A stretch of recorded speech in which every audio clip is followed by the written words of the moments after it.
നമസ്കാരം. അനന്തപുരി ഓൺലൈൻ ന്യൂസിലേക്ക് ഏവർക്കും സ്വാഗതം. ഇന്ന് നമ്മളോടൊപ്പം അതിഥിയായി എത്തിയിട്ടുള്ളത് കലാശ്രീ SR രാജശ്രീ അവർകളാണ്. സുപ്രസിദ്ധ വയലിനിസ്റ്റും സംഗീത അധ്യാപികയുമായ ടീച്ചർ നമ്മളോടൊപ്പം ചേരുന്നുണ്ട്.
നമസ്കാരം ടീച്ചർ. നമസ്കാരം. പ്രസിദ്ധ വയലിനിസ്റ്റും കേരള സംഗീത നാടക അക്കാദമി പുരസ്കാര ജേതാവുമായിരുന്ന ശ്രീ M. സുബ്രഹ്മണ്യ ശർമ്മ സാറിൻ്റെ മകളും ശിഷ്യയുമാണ് രാജശ്രീ ടീച്ചർ. ടീച്ചറിനെ കേരള സംഗീത നാടക അക്കാദമി 2015 കലാശ്രീ അവാർഡ് നൽകി ആദരിച്ചിട്ടുണ്ട്. അതിനുശേഷം 2022 വർക്കല MS സുബ്ബലക്ഷ്മി ഫൗണ്ടേഷൻ്റെ സംഗീതരത്ന പുരസ്കാരം, അതിനൊപ്പം 2024 മഹാരാജപുരം സന്താനം പുരസ്കാരം എന്നിവ ലഭിച്ചിട്ടുണ്ട്. സുപ്രസിദ്ധ വയലിനിസ്റ്റും കേരള സംഗീത നാടക അക്കാദമി പുരസ്കാര ജേതാവും സ്വാതി തിരുനാൾ മ്യൂസിക് കോളേജിലെ മുൻ പ്രൊഫസറുമായിരുന്ന സ്വർഗീയ പ്രൊഫസർ M. സുബ്രഹ്മണ്യ ശർമ്മ സാറിൻ്റെ മകളും ശിഷ്യയുമാണ് ടീച്ചർ. ശ്രീ KJ യേശുദാസിനൊപ്പം കച്ചേരികളിൽ സ്ഥിര സാന്നിധ്യമായിരുന്ന ശർമ്മ സാർ, നമുക്ക് ഏവർക്കും പ്രിയപ്പെട്ട ശർമ്മ സാർ നമ്മളോടൊപ്പം ഇല്ല. എന്നാൽ അദ്ദേഹത്തിൻ്റെ മകളും മകനും ശ്രീമതി കലാശ്രീ SR രാജശ്രീയും കലാശ്രീ മഹാദേവ ശർമ്മയും ഇന്ന് സംഗീത സപര്യ തുടർന്നുകൊണ്ടിരിക്കുന്നു. ടീച്ചറിൻ്റെ അച്ഛൻ തന്നെയാണല്ലോ ഗുരു. സാറ് എന്നാണ് ഗുരുസ്ഥാനത്തേക്ക് വന്നത് ടീച്ചറുടെ ജീവിതത്തിൽ? എനിക്ക് 8 വയസ്സും അനിയന് 7 വയസ്സും ഉള്ളപ്പോഴാണ് അച്ഛൻ പഠിപ്പിക്കാൻ തുടങ്ങിയത്.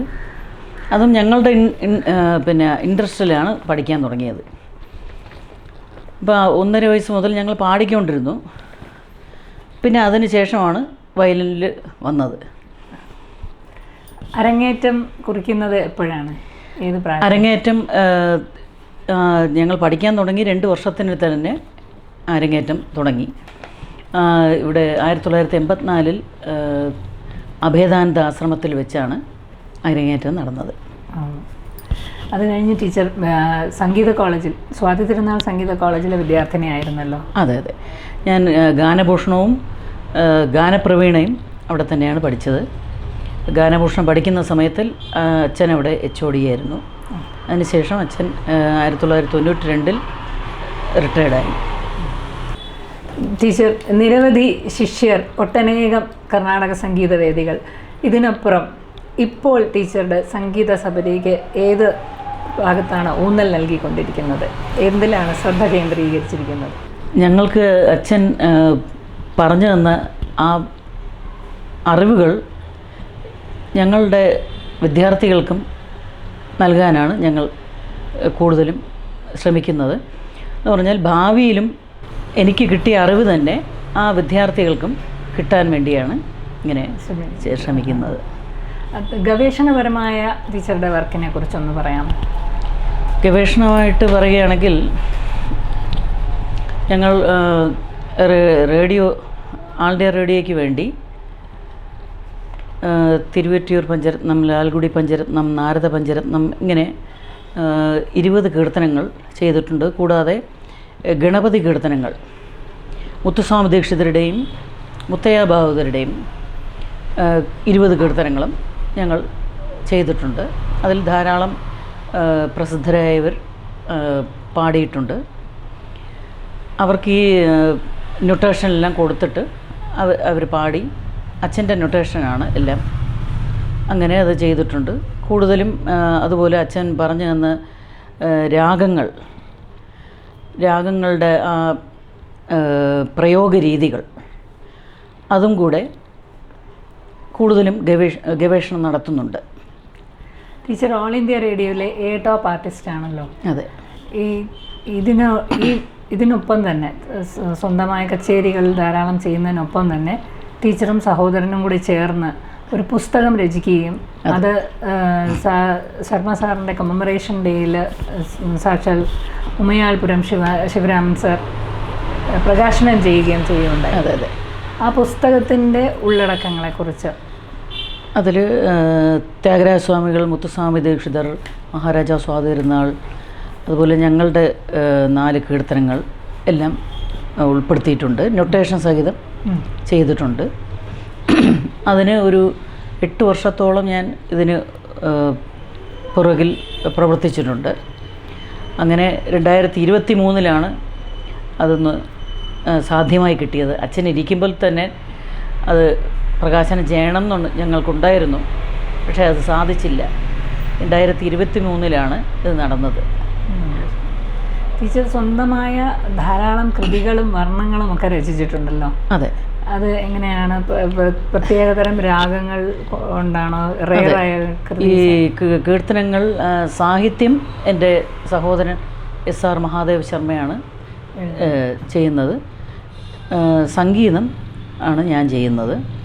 അങ്ങനെ ഏകദേശം 10 കീർത്തനങ്ങൾ ചെയ്തു കഴിഞ്ഞു, വർണ്ണം തില്ലാന ഉൾപ്പെടെ. സുബ്രഹ്മണ്യ ശർമ്മ സാറിൻ്റെ 2025 കമ്മമറേഷൻ ഡേക്ക് മുന്നോടിയായി ഒരു സംഗീത ശില്പശാല ഫെബ്രുവരി 23 ഞായറാഴ്ച നടത്തുന്നുണ്ട്. അതിനുശേഷമാണ് മാർച്ച് 23 ഈ കമ്മമറേഷൻ ഡേ നടത്തുന്നത്. ടീച്ചർ ഈ 2 തീയതികളിലെയും പരിപാടികളെ പറ്റി ഒന്ന് വിശദീകരിക്കാമോ? വിദ്യാർത്ഥികൾ എന്ന് പറയുന്നില്ല, പല ഏജിലുള്ളവർക്കും, ഈ കീർത്തനം പഠിച്ചിട്ടുള്ളവരും ധാരാളം, ഇപ്പോൾ പിന്നെ നെറ്റ് കേട്ട് ധാരാളം എല്ലാവർക്കും മിക്കവാറും കൃതികളെല്ലാം അറിയാം.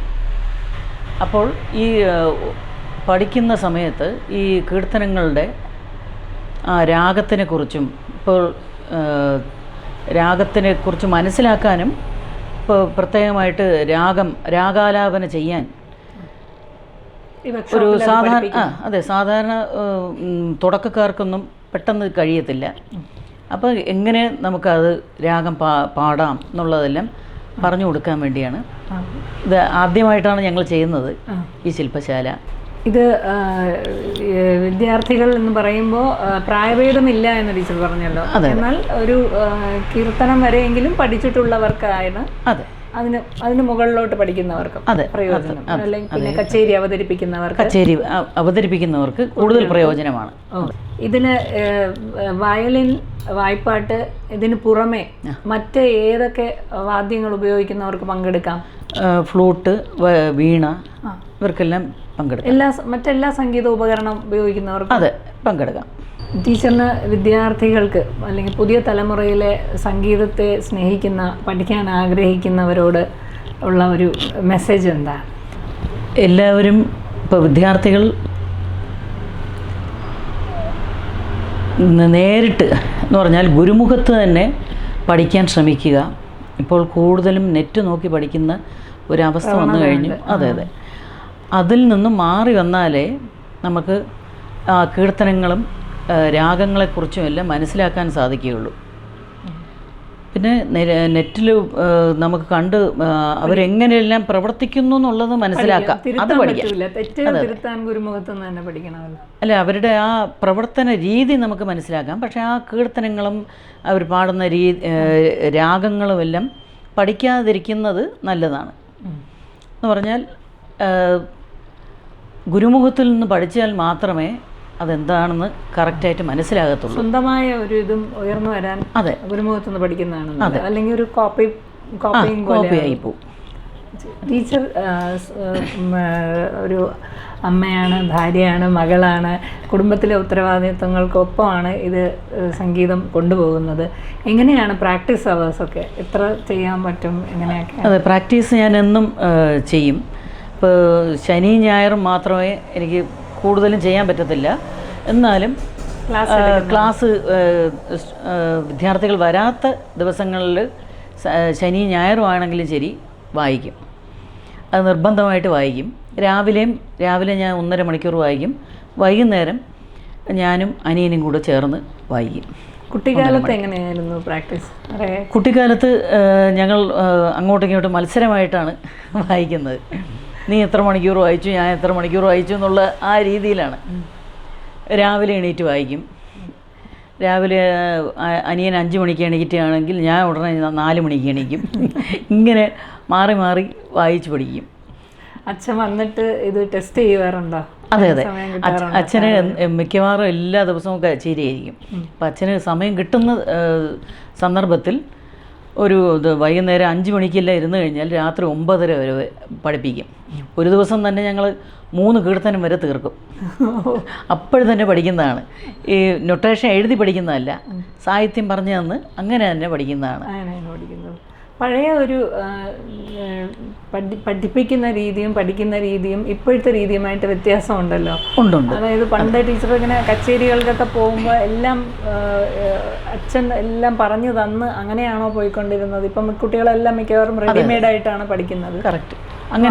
അങ്ങനെയല്ല. അച്ഛൻ എല്ലാ കച്ചേരികൾക്കും ഞങ്ങളുടെ കൂടെ വരും. വന്ന് അച്ഛൻ ഫ്രണ്ടിലിരിക്കും. അവിടെ നിന്നാണ് അച്ഛൻ പറയുന്നത് ഇന്ന കീർത്തനം വായിക്കണം എന്ന് പറയുന്നത്. അപ്പോൾ അതൊരു പ്രത്യേക ഒരു എക്സ്പീരിയൻസാണ്. നമ്മൾ പഠിക്കുന്നത് വീട്ടിൽ ധാരാളം പഠിക്കുന്നുണ്ട്. അതല്ലാതെ കച്ചേരിയിൽ അവിടെ വരുമ്പോൾ അച്ഛൻ പറയുന്നതാണ്. അതുകൊണ്ട് പിന്നെ ഇപ്പോൾ അക്കമ്പനിമെൻ്റ് പോയാലും അവരേത് പാടിയാലും നമുക്ക് ആ സന്ദർഭത്തിൽ തന്നെ വായിക്കാൻ പറ്റും. അതിനുള്ളൊരു കോൺഫിഡൻസ് ലഭിച്ചത് അങ്ങനെയുള്ള ട്രെയിനിങ് കൊണ്ടാണ്. പിന്നെ ചെറുതിലാണെങ്കിലും ശരി, നമുക്ക് എല്ലാ രാഗങ്ങളും പഠിച്ചിട്ട് പോകണമെന്നില്ലല്ലോ. ഈ അച്ഛൻ പറയുന്ന ഈ രീതിയിൽ ഞങ്ങൾ വായിക്കുന്നത് കാരണം അറിയാത്ത രാഗങ്ങളായാലും ശരി ഉടനെ നമുക്ക് വായിക്കാൻ പറ്റും. അതെ. ഇന്ന് നമ്മളോടൊപ്പം ഇല്ല സാറ്. എന്നാലും സാറിൻ്റെ ഈ ഒരു ദിവസം സംഗീതം കൊണ്ട് തന്നെ അദ്ദേഹത്തിനുള്ളൊരു അർച്ചന ഒരുക്കാൻ തീരുമാനിച്ചിരിക്കുകയാണല്ലോ നിങ്ങൾ രണ്ടുപേരും. അതെ. അപ്പോൾ ഈ വർഷം 2025 നമ്മുടെ ഏവർക്കും പ്രിയപ്പെട്ട സുബ്രഹ്മണ്യ ശർമ്മ സാറിൻ്റെ കമമറേഷൻ ഡേക്ക് മാർച്ച് 23 തിരുവനന്തപുരം വീണ്ടും വേദിയാകുന്നുണ്ട്. അതിലേക്ക് എല്ലാ ഭാവുകങ്ങളും അനന്തപുരി ആ ഒരു നല്ല സംഗീത വിരുന്നിനായി കാത്തിരിക്കുന്നു. മാർച്ച് 23 ഒരു കാര്യം കൂടെ, ഫെബ്രുവരി 23 സംഗീതത്തിൻ്റെ ഒരു ശില്പശാല ഞങ്ങൾ നടത്തുന്നുണ്ട്. അതിനും എല്ലാ വിദ്യാർത്ഥികളും പങ്കെടുക്കണം. അത് എല്ലാവരും പ്രയോജനപ്പെടുത്തുകയും വേണം. അതുപോലെ മാർച്ച് 23 അച്ഛൻ്റെ അനുസ്മരണം വരുന്നുണ്ട്. അതിലും എല്ലാവരും പങ്കെടുക്കണം. എന്നിട്ട് എല്ലാവരും അനുഗ്രഹിക്കണം, ഞങ്ങളെല്ലാം അനുഗ്രഹിക്കണം. ആ പരിപാടിയും നന്നായിട്ട് വിജയിപ്പിക്കണം. വളരെ നന്ദി. നമസ്കാരം.